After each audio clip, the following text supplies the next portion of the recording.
السلام عليكم ورحمة الله تعالى وبركاته. مرحبا بكم في قناتي. ندير ملخصات على لي كور اللي نقراوهم en médecine. Je vais donner juste l'essentiel. Je vous dis soyez les bienvenus et bon courage. اليوم ان شاء الله راح نقراو على les nématodes per os. Pour le plan, on va faire une petite introduction, une définition, la classification, le cycle, la clinique, le diagnostic et à la fin, le traitement. Comme toujours, on commence avec un petit rappel. On a terminé avec les protozoaires, on a entamé les helminths, on a fait les plates helminths qui ont la forme plate, les cystodes et les trématodes. Aujourd'hui, Inch'Allah, on commence avec les némathelminths qui ont la forme ronde. On va juste parler des nématodes à transmission per os. Et la prochaine fois, Inch'Allah, on va entamer les nématodes à transmission transcutanée. Et pour les nématodes à transmission via un vecteur, je ne vais pas faire. Les nématodes per os sont appelés per os, ça correspond à la voie orale. Ça veut dire les nématodes dont la contamination est par voie orale.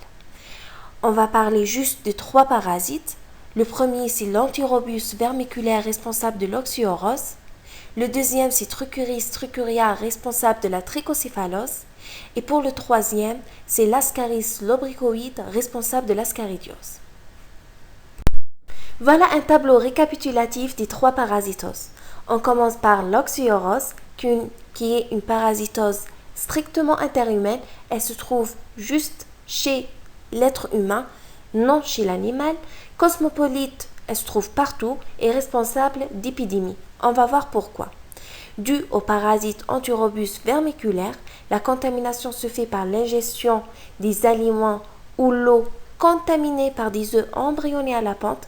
Comme on a déjà dit qu'un œuf embryonné à la pente, ça veut dire qu'il est directement infestant et responsable d'auto-infestation. Cette parasitose est préférentiellement fréquente chez les enfants, et car les enfants sont toujours en collectivité dans les crèches, les écoles, et ces parasites souillent les jouets, les vêtements, etc., les enfants peuvent se contaminer entre eux, et ces derniers peuvent contaminer leurs parents.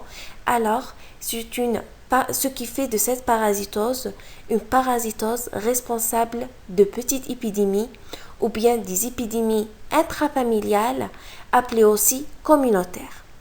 Pour le cycle, l'ingestion d'un œuf embryonné à la pente, alors il se transforme le tube digestif en larve puis en adulte, et surtout la femelle qui se rapproche de l'anus et pond ses œufs. Pour la clinique, c'est une parasitose bénigne, asymptomatique.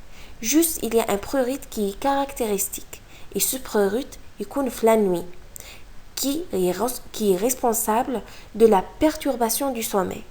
Et cette perturbation du sommeil, elle va donner des manifestations neurologiques. Et on trouve une vulvite chez la fille, car la vulve et l'anus sont anatomiquement proches. Alors quand la fille se lave, elle peut toucher la vulve et va contaminer cette dernière. Pour le diagnostic, c'est le diagnostic direct par le Scotch test. On passe à la deuxième parasitose, c'est la trichocéphalose, qui est une parasitose aussi cosmopolite due au parasite Trucuris trucuria. La contamination se fait par l'ingestion des engrais humains, l'humel esmida al-bécheria, contaminés par des œufs non embryonnés à la pente, contrairement à l'oxyorose. Le cycle est assez simple. Un œuf, il se transforme en larve dans l'intestin, puis en adulte. La clinique, en général, c'est asymptomatique, sauf s'il y a une charge parasitaire élevée et chez l'enfant qui est malnutri. Responsable d'un syndrome dysentérique, présenté par des diarrhées douloureuses, abondantes et mucosanglantes. Un syndrome anémique s'il n'y a pas de traitement. Une anémie ferreptive. Et au maximum, s'il y a une charge parasitaire vraiment intense, on a un prolapsus rectal. Pour le diagnostic, c'est le diagnostic direct. Et en troisième lieu, c'est la dernière parasitose, c'est l'ascaridiose, qui est une parasitose aussi cosmopolite et strictement humaine, comme l'oxyorose, due au parasite l'Ascaris l'ombricoïde. La contamination se fait par l'ingestion des engrais humains contaminés par des œufs non embryonnés à la pente. C'est la même chose avec la trichocéphalose. Pour le cycle, un œuf non embryoné à la pente est ingéré, alors il roule le tube digestif, puis par le passage transépithélial, il va arriver au foie, puis le poumon. Le poumon, il sera des expectorations. Ces expectorations vont être à nouveau du gluti, le tube digestif, où on va trouver la forme adulte, flux jejunum. Ce cycle prend presque 2 mois. Dans la clinique, il est responsable surtout des signes pulmonaires. C'est le syndrome de Loeffler, toux sèche et une hyperiosinophilie.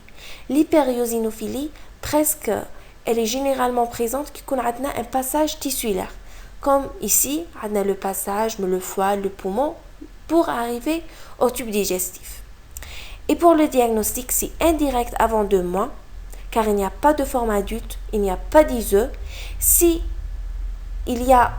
après 2 mois, on peut faire le diagnostic direct, on peut visualiser les œufs flécelles. Pour le traitement, on a le flubendazole, l'albendazole qui sont des anti-helminthiques. Une auto-abinine très importante en cas d'oxyurose. L'oxyurose, il y a une auto-infestation à cause des œufs qui sont embryonnés à la pente. Dans le cas, on doit renouveler le traitement après 1 à 3 semaines plus tard. La première dose, on va attendre en général 20 jours ou la deuxième dose à cause de l'auto-infestation.